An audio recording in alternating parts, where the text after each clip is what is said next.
My name's Tom Spears, and I'm the science writer here at the Ottawa Citizen.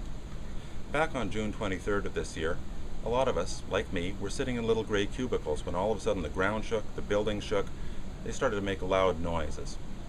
I ran outside like a lot of people and stood around on the lawn for a while and eventually went back into work. It was 1:41 in the afternoon. Now, I started writing an earthquake story that day like a lot of reporters were doing. But a funny thing happened. I couldn't get any information, and neither could others working on the story. Normally, we cover a lot of little earthquake stories. Mostly there's just little rumbles, and that's fine. You phone the earthquake office right here in Ottawa, and a seismologist will tell you what happened. This time that wasn't happening. Their phone lines were down, and their website was off. We had to go to the U.S. Geological Service to get information about our own earthquake. I figured there was probably some kind of computer breakdown, but when I asked the people who worked there, I wasn't getting much in the way of answers.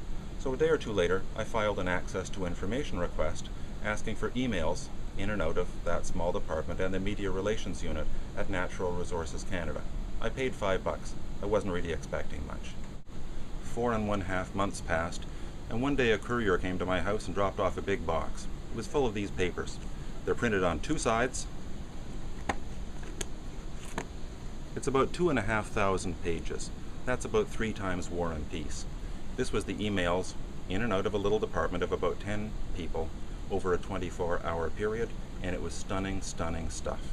The emails show that for hours that afternoon, the media relations staff were forbidden to talk to the media. No one was allowed to answer any questions about the earthquake. Bureaucratic bosses were saying, in effect, don't tell anyone there's been an earthquake. They weren't allowed to talk until somebody in an office nailed down the precise magnitude of the earthquake, and that came hours after the fact. This was a serious problem because people all over town were scared. They were wondering, how are my kids doing at school? Is it safe to go back into my office building? Is there going to be another earthquake? If I drive home, will the bridge give way underneath me? And they weren't getting any answers. The story gets better or possibly worse depending on how you see it. After a couple of hours, the media relations unit said, well, we've got a good idea. Let's have a conference call. We've got more than 100 reporters all calling in looking for information.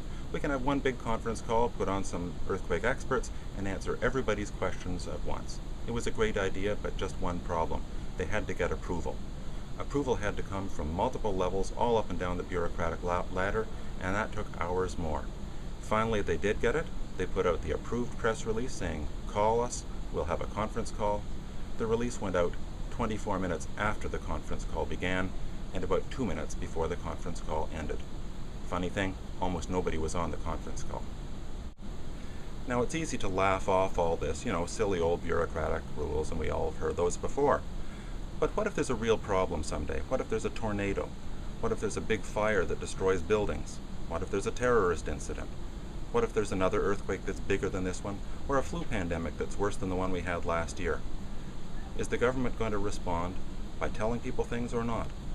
I think we've just had a preview of how our federal government will react.